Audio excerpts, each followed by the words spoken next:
Amanda is 37 years old and at the top of her game. She owns one of the most successful real estate firms in the city, closing million-dollar deals like it's second nature. She built her empire from the ground up, making smart investments, outmaneuvering competitors, and refusing to back down in a business world dominated by men. Her name carries weight. When she enters a boardroom, people listen. Investors trust her, clients respect her, and rivals fear her ability to turn any property into a goldmine. Her days are packed with meetings, negotiations, and business calls that never seem to end. From early morning gym sessions to late-night dinners with high-profile investors, every minute of her time is accounted for. Her wardrobe is a reflection of her status, elegant, powerful, and always making a statement. She drives the latest luxury cars, lives in a penthouse overlooking the city, and flies first class to business conferences around the world. To outsiders, Amanda is living the dream, the kind of success story people admire. But behind the success, there is something missing. Amanda has spent so much time building wealth and power that she's never stopped to ask herself, what comes next? She has everything she once dreamed of, yet, when she returns home to her spotless penthouse, there is no one waiting for her. No one to share her victories, no one to talk to about the small moments in life. She is alone. Amanda's fear of love and relationships didn't come from nowhere, it started in her childhood. Her father was a serial cheater, a man who treated marriage as an obligation while secretly indulging in countless affairs. Her mother, a kind and gentle woman, suffered in silence. She never confronted him, never left, never fought back. Instead, she waited for him to change, hoped for his love, and cried herself to sleep when he didn't come home. Amanda remembers it all too well. She remembers the nights when she sat at the dinner table with her mother, waiting for her father, only for him to call with another excuse, a late meeting, a business trip, a friend in town. She remembers hearing her mother sob quietly in her bedroom, wiping away tears before pretending everything was fine the next morning. She saw the pain, the humiliation, the endless cycle of disappointment. And she swore to herself, that will never be me. From a young age, Amanda decided that love was just another transaction. It was about power, who needed the other person more. Her mother needed love, and it destroyed her. Her father didn't, and he walked away unscathed. The lesson was clear, the person who feels less always wins. Amanda wasn't about to lose. Amanda grew up believing that emotions make you weak. And so, she locked hers away. As an adult, she became a master at keeping relationships short, simple, and controlled. She dated men but never let them get too close. If they started asking for more time, more commitment, more feelings, she ended things. It was easier that way. She told herself she didn't need love, that her career and success were enough. But loneliness is a quiet thing, creeping in when you least expect it. She feels it in the way she avoids going home early, in the long stretches of silence in her penthouse, in the restless nights where even exhaustion can't lull her to sleep. She takes extravagant vacations and stays in the finest hotels, but no matter where she goes, the loneliness follows. Most men her age are already married with families, and those who aren't don't look her way, either intimidated by her success or uninterested in a woman who doesn't need them. And so, she carries on, convincing herself that this is what she chose, this is what she wanted. But deep down, she knows the truth. She doesn't just want success. She wants companionship. But only on her terms. Amanda had always been a creature of routine.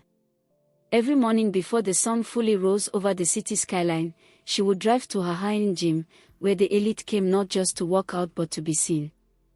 The gym was filled with people like her, executives, socialites, and trust fund heirs, all sculpting their bodies to match the wealth they carried.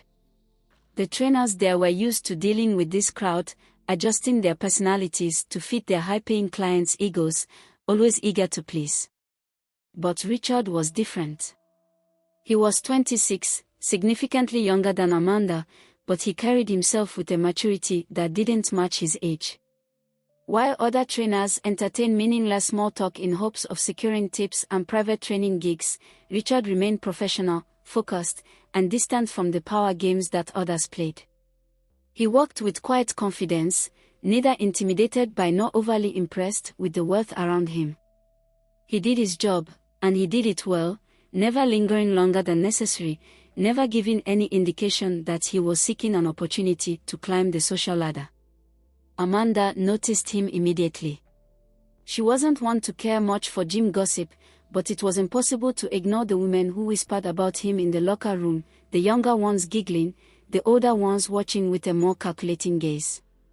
Richard was attractive in a way that drew attention without effort, tall, lean, with a disciplined physique and an intensity in his eyes that suggested he had seen more of life than he let on.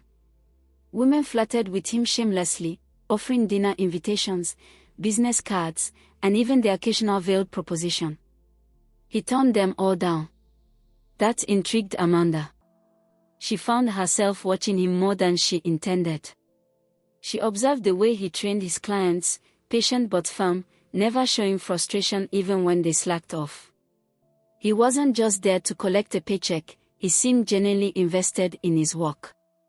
He treated his wealthiest clients the same way he treated the middle-class gym-goers, never showing favoritism, never playing the usual game of power exchange that she had grown accustomed to seeing in her world. That made him an anomaly. And Amanda liked anomalies. Amanda wasn't the type to let curiosity linger without answers. Information was power, and she always sought to be the most powerful person in any situation. One evening, after a particularly grueling business meeting, she found herself distracted, thinking about Richard, about the way he carried himself with quiet restraint as if he was constantly holding back something. It took a simple phone call to a private investigator to get the details she wanted. Richard's life was anything but easy. He wasn't just another attractive personal trainer looking to make easy money from wealthy clients. He was the sole provider for his younger brother, Eric, who was still in college, and their mother, who was battling a chronic illness. Their father had left years ago, and Richard had taken on the responsibility of keeping his family afloat. He worked long hours at the gym, often taking private training gigs on the side to make extra cash. It wasn't enough. His mother's medical bills were piling up. His brother's tuition was expensive. The cost of survival never let up.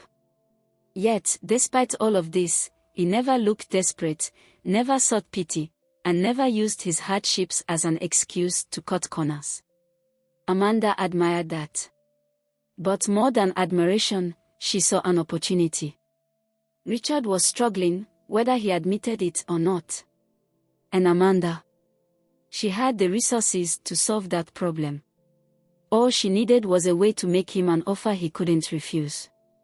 The gym was nearly empty. Amanda had just finished an intense workout session, sweat glistening on her skin, her body thrumming with a familiar adrenaline rush. But tonight, her mind wasn't on business deals or upcoming projects, it was on Richard. As Richard packed up his gear, Amanda approached, her steps deliberate, her posture commanding as always. She didn't do small talk or hesitation. Everything in her life was built on precision and control, and this moment would be no different. My money is yours if you can satisfy me whenever I want it. The words left her mouth effortlessly as if she were negotiating a real estate deal rather than offering a man an arrangement that blurred the lines between business and intimacy. There was no hesitation, no hint of shyness, just a flat, detached tone that left no room for misinterpretation. Richard stilled, his expression unreadable as he turned to face her fully. He had heard similar offers before, wealthy women looking for companionship, for someone to make them feel young and desired again. He knew how this worked. But Amanda was different. She didn't flirt. She didn't try to soften the proposition with meaningless pleasantries. She didn't dress it up with seductive words or empty promises of pleasure. Instead, she treated it like a contract, straightforward, emotionless, transactional. That's what made Richard hesitate. He didn't respond right away, and that alone was enough to unsettle Amanda. She wasn't used to waiting for answers. People either took her offers immediately or scrambled to adjust terms to fit their own benefit. But Richard, he just stood there, watching her. His gaze was sharp, assessing, not the look of a man eager to accept, but one trying to understand. Finally, he spoke. "That's a hell of an offer." His voice was measured, unreadable. Amanda didn't waver. "It benefits us both," she stated simply. "You need financial stability. I need a distraction. That's all this is." Richard tilted his head slightly as if trying to read between the lines. "And what exactly are you expecting from me?" She met his gaze without flinching. "No romance. No emotions. Just satisfy me when I need you." Silence stretched between them, thick with unspoken thoughts. Richard had spent years turning down offers from wealthy clients who thought their money could buy his attention. But Amanda was different.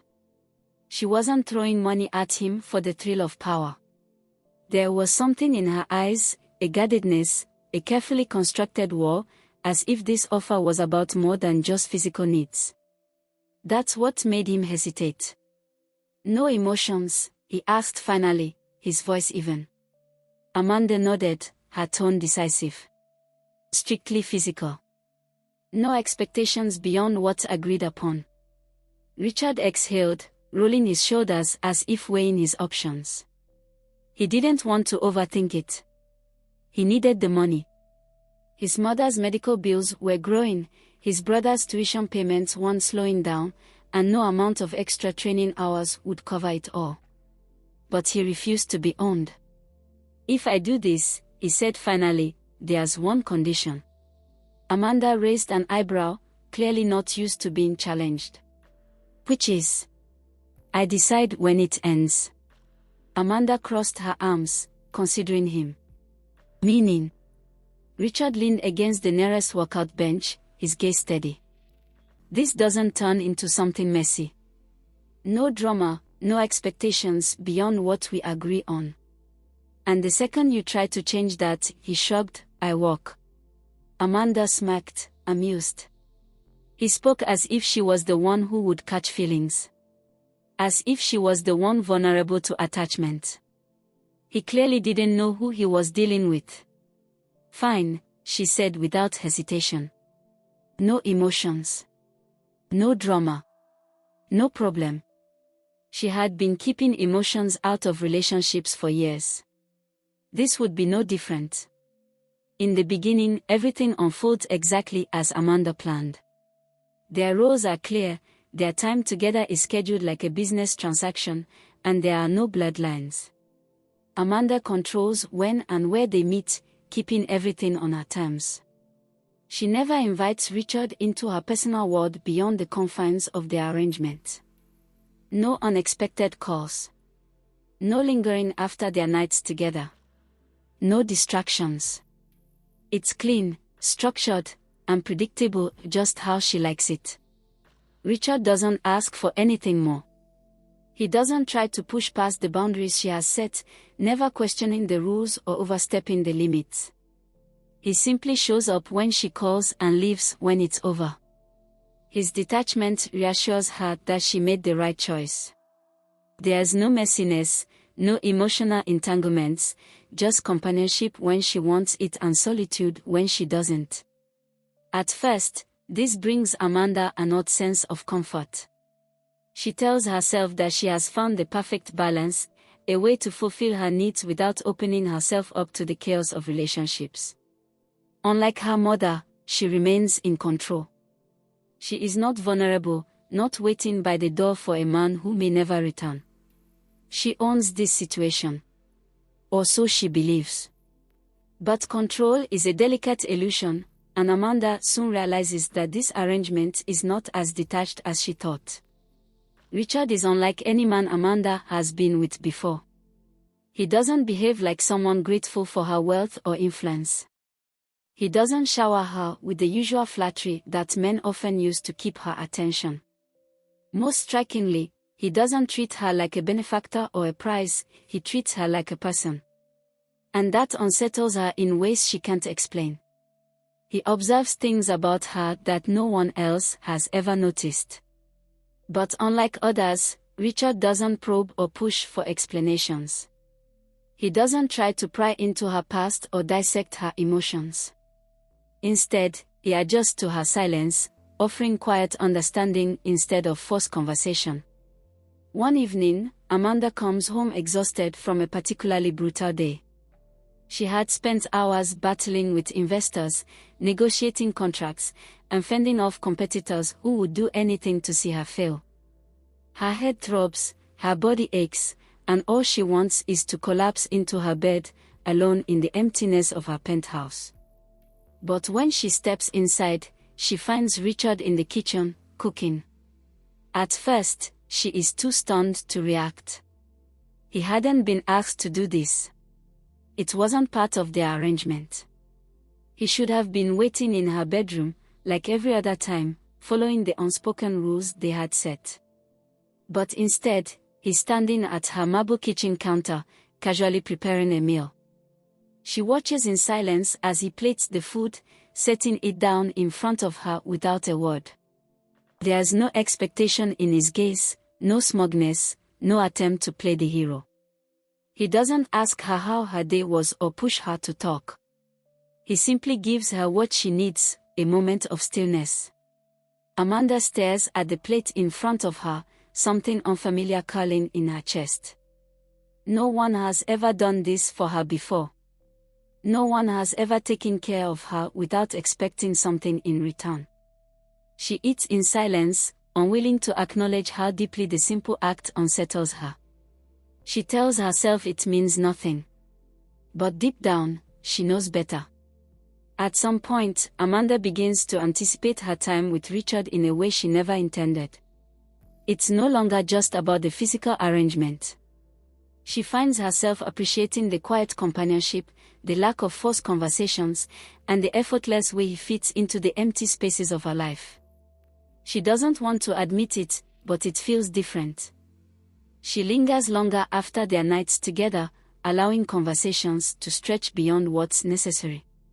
She starts asking about his life, not because it's expected, but because she's genuinely curious. She catches herself wanting to know how his mother is doing, how his brother's classes are going, and whether he's managing his workload. These are details she never would have cared about before, yet now they seem important. Then, one evening, as they sit on her penthouse balcony, watching the city lights flicker against the dark sky, Richard makes a casual remark. "One day, I want to open my own gym." Amanda doesn't hesitate. The words leave her mouth before she even thinks. "I found it." It's instinctive. Money has always been her solution. It's how she fixes problems, how she secures control, and how she ensures that things stay in her favor.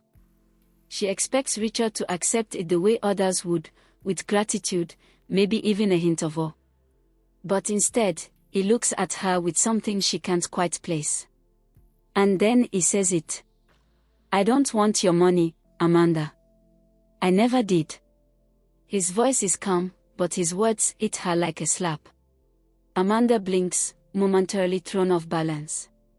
She feels something unfamiliar stir inside her, something dangerously close to fear. If Richard doesn't want her money, what does he want? And more terrifyingly, what does that mean for her? As the weeks went by, Amanda realized that she had fallen. It creeps in quietly, she didn't even realize had formed. It's in the way she watches the door, anticipating his arrival. It's in the way she listens to his voice longer than necessary, in the way she catches herself asking questions she doesn't need to ask, questions about his mother, his brother, his dreams. Love, the very thing she spent her life avoiding, has found its way in. She tries to suppress it. This isn't love, she tells herself. This is just comfort, just convenience. But the lie unravels every time she catches herself staring at him for a moment too long, every time she feels a warm settle in her chest at something as simple as him making her tea without asking. She also harbors some form of jealousy if she imagines him with any woman. The worst part. Richard doesn't even do anything to push her into these feelings. He doesn't manipulate. He doesn't try to claim her. He doesn't demand more than she's willing to give. And that's what terrifies her the most. She is falling, and for the first time in her life, there is no safety net. So, she does the only thing she knows how to do, she cuts the cord before it can strangle her. One night, without warning, she ends it.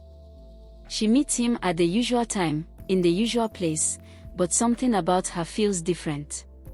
Colder. Distant. It's over, she says, her voice controlled, her expression unreadable. This was fun, but it's run its course. Richard studies her, his face calm, unreadable as ever. But there's something in his eyes, something that tells her he already knew this was coming.